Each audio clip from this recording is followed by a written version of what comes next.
I was 27 when I found the first page.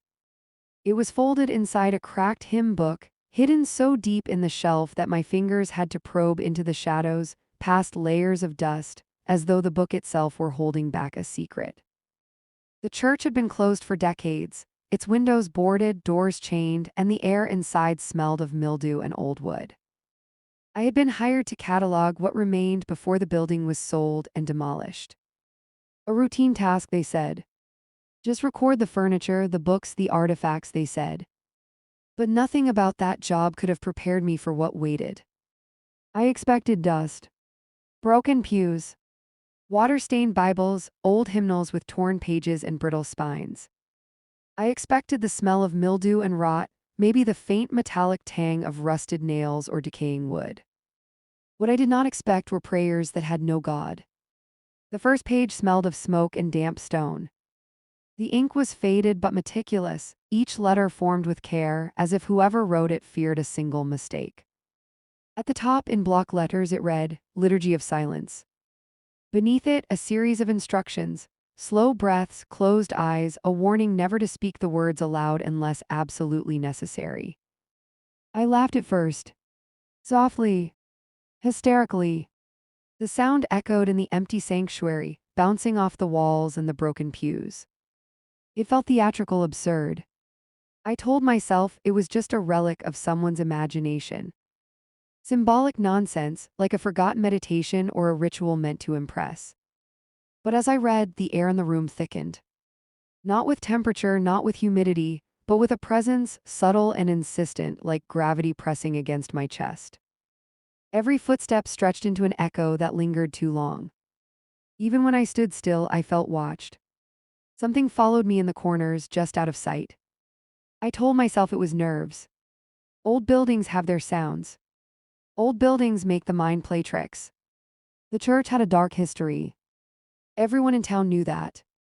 In the 70s, 3 priests vanished within 6 months. No bodies. No suspects. No trace of violence. They simply disappeared.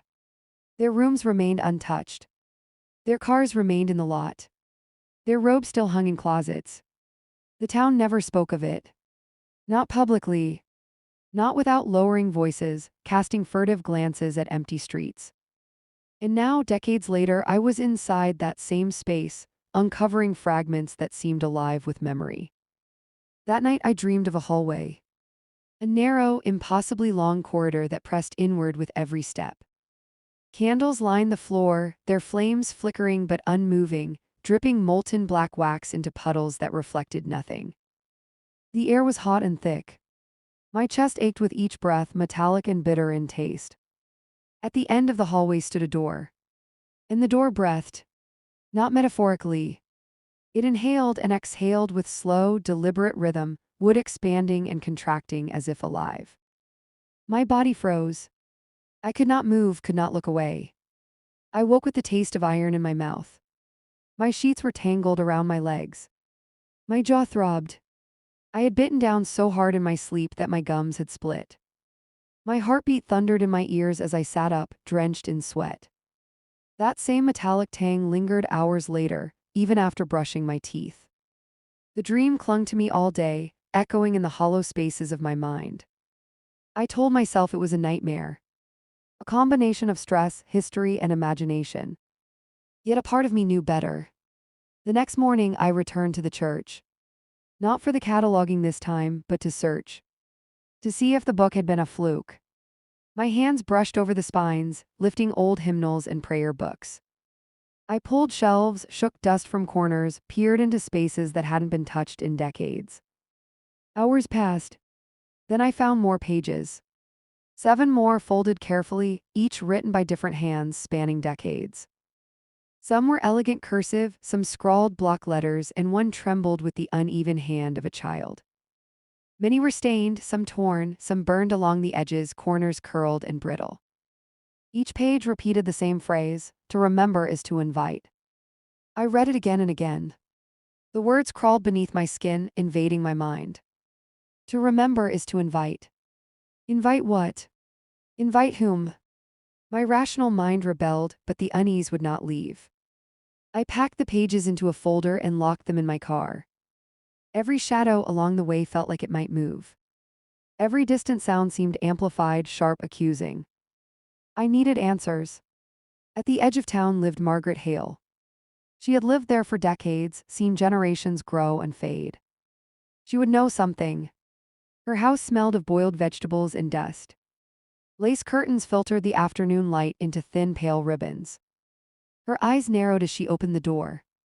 "Miss Hale," I said, showing her the pages. "Do you know this?" Her face went pale. She stepped back, shaking her head. "Never say those words again," she whispered. Her voice trembled. "Do you understand me?" "Never." I tried to speak, to explain that I only wanted to understand. She shut the door before I could finish. I stared at the wood for long minutes, breathing hard. That silence told me everything I needed to know. In the church basement, I discovered the room. It was hidden behind a false wall, so expertly crafted that only a thin beam of flashlight revealed it. Dust poured into my hair and eyes as I pried it open. Inside were dozens of small wooden boxes, each carved with a name. Most had dates scratched out, some blank. Only one remained unopened. My own name. I froze. The world narrowed to the small box. My hands shook as I lifted the lid. Inside lay a cassette tape, labeled Confession Final. I took it home. 3 days passed before I could bring myself to play it. Sleep had abandoned me. Dreams of the hallway haunted every waking moment. The taste of iron never left. On the third night, I pressed play. The voice on the tape was mine. Younger. Afraid. Crying. Describing events I could not remember. Candlelight. Chanting. Something moving in the darkness. Pleading for forgiveness. Promises to forget. Memory can be buried. But it never dies. The tape ended with a long silence. I sat there frozen, staring at the cassette player as though it had somehow swallowed my breath. My hands felt cold, my skin prickling as though something in the room was aware of my hesitation. Every rational thought told me to destroy it, to throw it away and forget I had ever seen the church. But I couldn't. The way it felt in my hands, this small object holding a fragment of me I had never known, I couldn't let it go. Sleep was impossible that night. I stayed in the dark, sitting cross-legged on the floor, the cassette beside me like a talisman. Shadows moved differently, longer, stretching toward me from corners where no light could reach. My apartment felt smaller. The walls pressed closer. Every sound, a creak, a car door outside, the hiss of the heater echoed like a footstep behind me. I imagined shapes flicking past my vision, shapes I couldn't name. I wondered if what I had awoken in the church now lingered in the spaces I inhabited, in the air itself. I kept thinking about the false wall, the basement chamber, the wooden boxes. Each one with a name. And then mine. That name carved there, so deliberate, so intentional, was a promise I couldn't ignore. It was as if someone or something had been waiting decades for me to arrive, to find that box, to hear that voice. My voice. The voice of someone I could not remember, describing events I had no memory of living. I felt my stomach tighten, nausea curling in my gut, a cold, crawling dread spreading up my spine. I went back to the church the next day. Not to catalog, not to organize, but to understand. The chains on the doors felt heavier somehow, as if they too resisted my presence.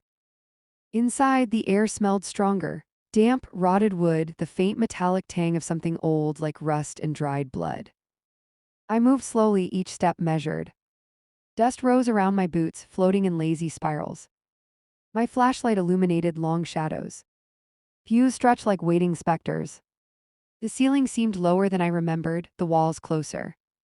I felt a weight in my chest, as though the church itself was holding its breath, watching me, waiting. In the basement, the false wall was easier to find this time, almost as if it wanted me to see it. I ran my fingers along the seams, pressing, tapping, listening. When it shifted under my touch, a quiet hiss of air escaped from the hidden chamber behind it. I pulled the panel fully open, and the room inside seemed smaller than memory suggested. Dust motes floated like tiny lanterns in the beam of my flashlight. The shelves were lined with boxes, dozens of them, each carved with names. Some had dates. Some had nothing. Most were crossed out, as if whatever had once been contained there was now gone. Only one box remained untouched. My name. I stood frozen. My hands shook as I lifted the lid. Inside lay the cassette tape, worn and yellowed, labeled Confession Final. I pressed my fingers against it, feeling the ridges of the plastic, the brittle edges of the label. I felt an almost magnetic pull, as if the tape contained not just a voice but a piece of me that had been waiting decades to return. My stomach churned. A cold sweat coated my back. For the first time, I wondered if fear could actually break a person before they even knew what they were afraid of. I took the tape home, locking my apartment door behind me with trembling hands. I spent 3 days staring at it, unable to press play. Every time I closed my eyes, I saw the hallway. The candles. The breathing door. Shadows pooled in corners, thick and black, curling toward me like smoke with intent. At night, I could hear whispers that weren't there in daylight. Faint but insistent.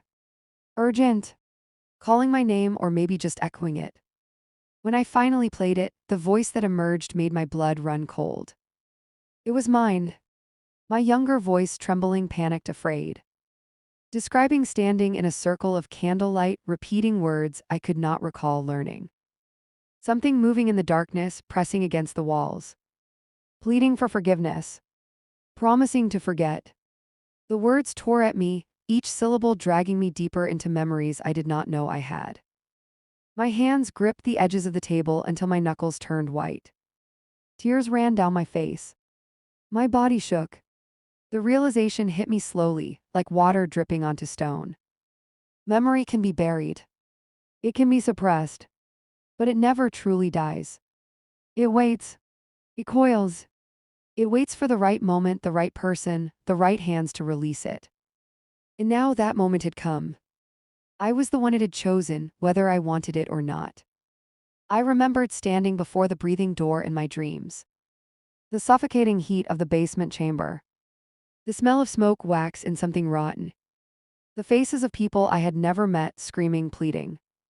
The cold weight of the wooden boxes, each one a coffin of memory. And then my own name, carved carefully into one, waiting for me to lift the lid. I stayed in my apartment for hours after listening, unable to move, unable to breathe normally. The air felt thick, as if the room had grown smaller around me. Every sound was amplified, the hum of the refrigerator, the ticking of the clock, the faint creak of the floorboards. Shadows lengthened unnaturally, curling at the edges of my vision. I felt as if someone or something was present, just beyond perception, waiting for me to slip, to forget, to falter. Finally, I went back to sleep, but the dreams returned, stronger this time. The hallway stretched longer, the walls pressing closer, the door breathing louder. Candle flames melted into black puddles. The air was thick and hot. And through it all my voice echoed, pleading, promising, remembering. When I woke, the taste of iron was back in my mouth. My sheets were tangled. My jaw ached. My hands shook. But I understood now. The memory I had uncovered was not just mine. It belonged to the building, to the town, to the generations of children and priests before me. It was a living thing, waiting, pressing, demanding to be remembered. I realized then that my role was clear. The cataloging, the investigation, the curiosity, it had all led me here. To this. To the box with my name. To the tape. To the memory that refused to die. I was no longer an observer. I was a witness. A keeper. A vessel.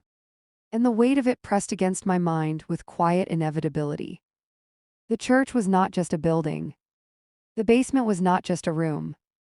The boxes were not just containers. Everything, the walls, the wood, the pages, the ink, the names, was part of something far older, far more patient than I could comprehend. And I was now part of it. I took a deep breath, my chest tight, my hands trembling, and I whispered the phrase I now understood must never be spoken aloud. To remember is to invite. And in that moment, I knew that the invitation had already been extended. I had crossed a threshold. There was no turning back. The tape continued the story. My younger voice trembled at first, barely above a whisper, describing what had been done, what had been endured. The words were strange, almost ritualistic, as though they were written not to convey meaning but to anchor memory itself. The tape described a ritual, passed secretly between clergy and select townspeople. Not to summon, not to banish, not to destroy, but to contain. To keep something alive in a suspended, restrained state, locked behind memory itself. I could hear it clearly even now, decades later. The chant of words I did not know I had learned, phrases older than language, older than thought. The rhythm was hypnotic, deliberate. My voice repeated instructions I could barely understand. It spoke of circles drawn in candlelight, of precise timing, of the careful alignment of breath and thought. And always beneath it, the presence. Something ancient, patient, watching from just beyond perception. The tape explained that memory was the lock, and the lock depended on the many. Only a mind still capable of recalling what was forbidden could hold the weight. If too few remembered, the lock weakened. And when it failed, the consequences were catastrophic. Children had been chosen for this because young minds held stronger locks, the tape said. We were trained before we could fully grasp language, before we could question what we were doing. The liturgy, the rituals, the repetition, it was all preparation. And then, as we grew, the memory was intentionally fractured, erased in pieces. Repetition, trauma, distraction, all methods to forget. Only fragments remained, buried beneath layers of ordinary life. Until now. I realized listening that the box in the church basement, the one with my name, had once held all my memories of these rituals. Someone had removed them for my protection. Someone had hoped I would never uncover the truth. The tape described the night everything failed. Attendance dropped in the old church. Faith weakened in the town. The full ritual was skipped, shortened, or ignored entirely. And then it began. The first warning signs: animals dying inexplicably in fields and barns. Cows stiffened in the snow, their eyes lifeless. Dogs twisted into corners, their teeth bared, rigid with unnatural tension. Birds fell from the sky mid-flight. The world began to fray at the edges. People dreamed. Always the same dream, the narrow hallway lined with candles melting into black puddles. The breathing door at the end, inhaling, exhaling, waiting. 3 priests, in a final desperate attempt to restore the ritual, performed it alone. They never returned. Their final words were recorded on other tapes, stored in other boxes, locked away. Words of terror, confusion, regret. Words I would later understand in full. I searched town records. Hours, then days. Death certificates, missing person reports, hospital logs, old newspaper clippings. A pattern emerged. People who left town suddenly, abandoning jobs and families. People who burned their belongings or disappeared into anonymity. People who suffered sudden mental collapse admitted themselves into psychiatric wards, babbling about doors, hallways, and breathing walls. All described the same dream. The hallway. The candles. The breathing door. It became clear to me, the ritual had failed not because of lack of effort, but because memory had fractured. The lock required many minds linked together, synchronized in fear and obedience. When that unity broke, the pressure began to seep outward. And the thing behind the door, whatever it was, began to stir. That night I dreamed again. I stood before the door.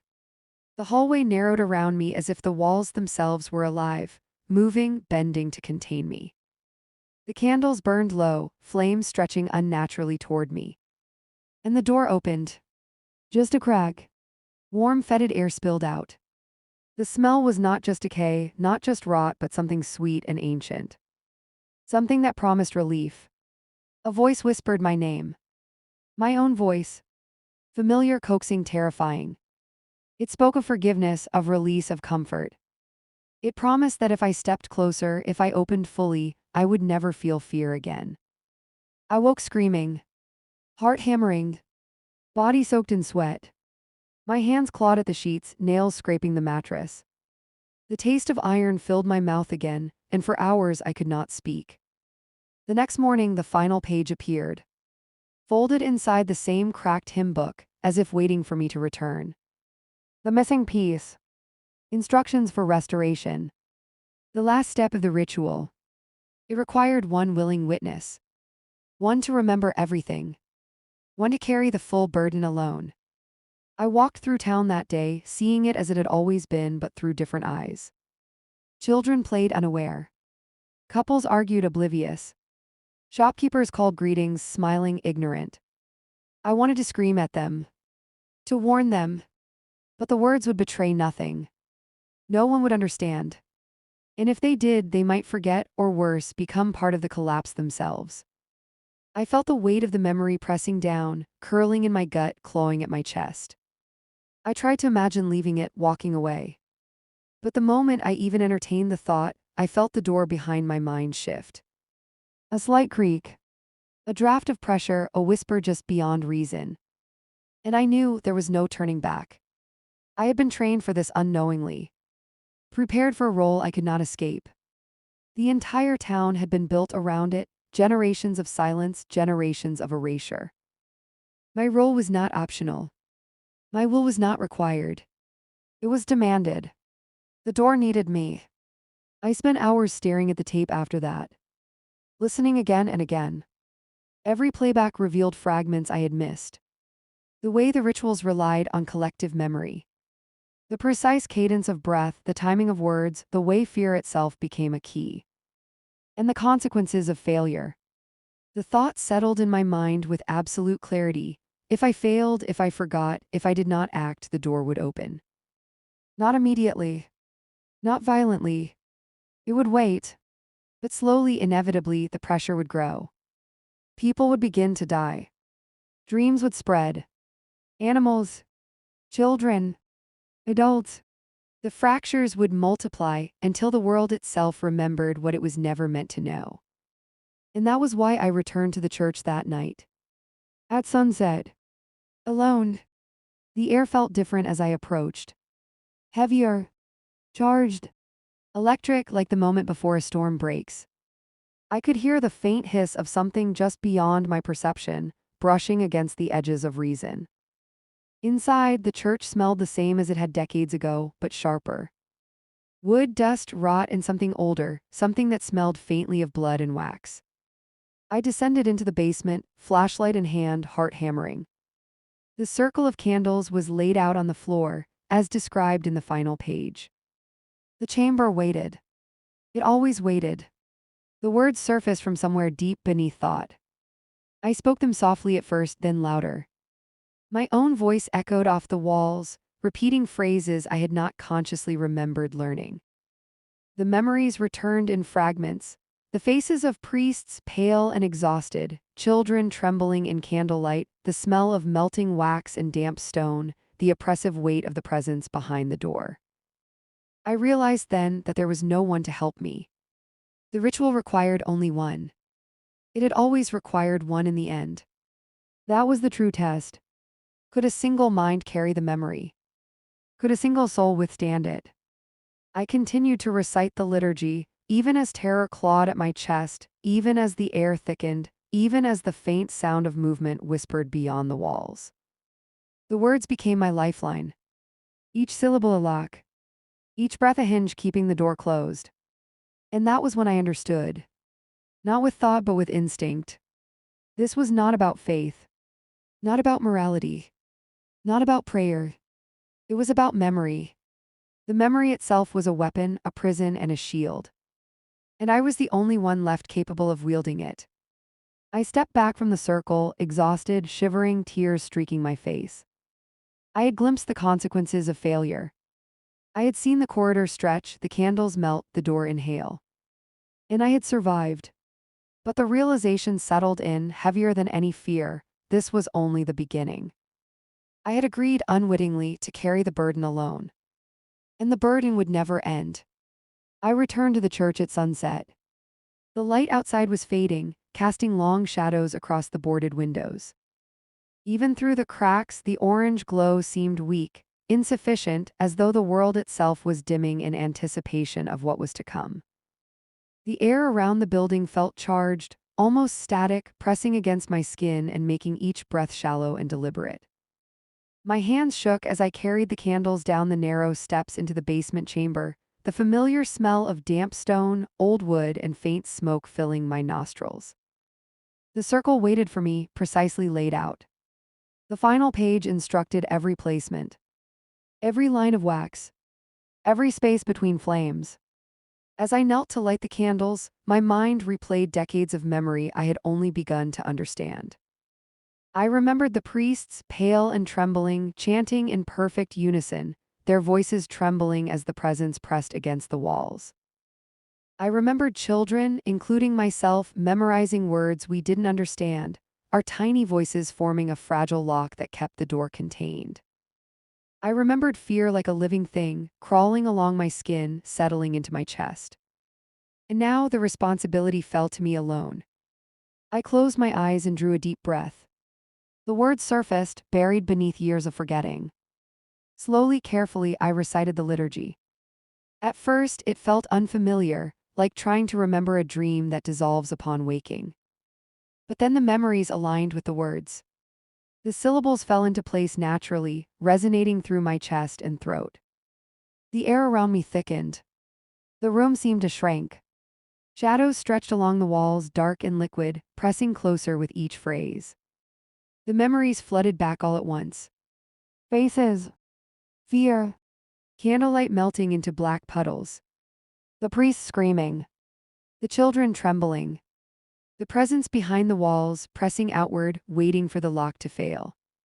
I could feel it now, not as a sound, but as weight. The kind of pressure that presses against your chest, your mind, your bones, until you can hardly breathe. I finished a line and paused, letting my breath settle.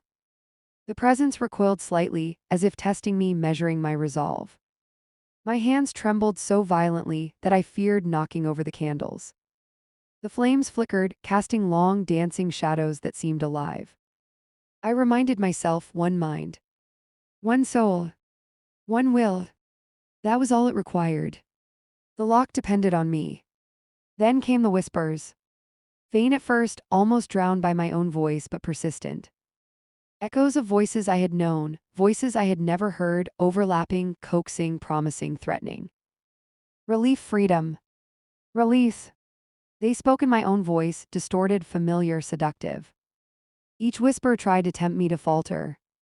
To stop. To forget. To let the door open fully. I did not. I could not. I repeated the words. Faster. Sharper. More precise. Each phrase a hinge. Each breath a lock. The chamber seemed to compress around me. The walls pulsed like lungs. My vision narrowed, the edges of reality bending slightly as the pressure grew. I imagined stepping out of the circle, of letting my hands fall, and the hallway stretching open, endless, consuming. But I would not. I could not. And then I saw it. Not fully. Not in form. But in essence. The door. Beyond the threshold of perception, just past the thin veil that separates memory from reality. It inhaled and exhaled slowly, deliberately, like lungs expanding. Its surface shimmered, as if liquid light flowed beneath wood. Something waited behind it, patient and eternal. And for the first time I understood, the presence did not want to escape. It wanted recognition. It wanted to be remembered. It wanted me to carry it. I felt the priest's terror, the children's confusion, the generations of memory fractured and rebuilt. And I understood why I was chosen. Why my name had been carved into the box. Why the tape called me back. I was the witness. The anchor. The keeper of the memory. I repeated the final phrases of the liturgy, my voice raw, my body trembling, tears streaking my face. The candles flickered violently, then steadied. The air thickened until it felt almost solid, pressing against my chest.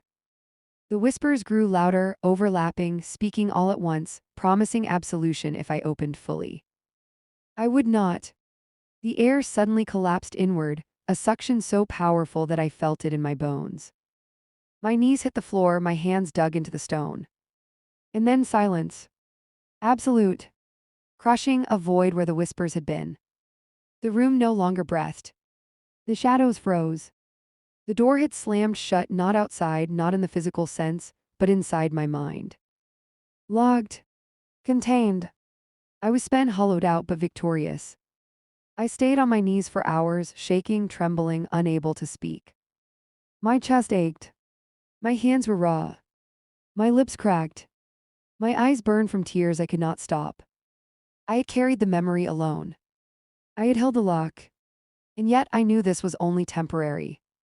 The door waits. It always waits. And every day I feel it testing its hinges. Every night I dream of the hallway stretching open, of the black wax melting into puddles across the floor, of the shadows creeping closer. Since that night I carry the burden alone. The town sleeps. They have forgotten again. They go about their lives unaware of the pressure that rests just beneath their feet, in the foundations of a church now gone, in the fragments of memory scattered across generations. But I remember. I always remember. And I repeat the words in silence. Every day. Every night. A litany, a lock, a shield. Sometimes I catch glimpses of what might have happened if I had failed. Shadows twisting across the streets. Dreams leaking into waking life. Whispers of people I do not know, filled with terror I should never hear. And I understand, finally, that memory is a burden that no one can share willingly. It is an inheritance of terror, and it chooses its own witnesses. Some nights I hear faint echoes in my apartment. A creak of the floorboards. A whisper I almost recognize. A draft that chills my bones. And I repeat the words silently, over and over, until the pressure fades and the darkness recedes. If I ever stop, the door will open. If I ever forget, the lock will fail. And the world will remember what it was never meant to know. I have no companions. No friends. No family who understands. I live in isolation, bound to a memory older than life itself. And yet I carry it willingly. Because the world deserves ignorance. Because the town deserves peace. Because someone must hold the lock. Someone must remember when everyone else has forgotten. And so I do. I speak the words. I breathe. I remember. And as long as I do, the door remains closed.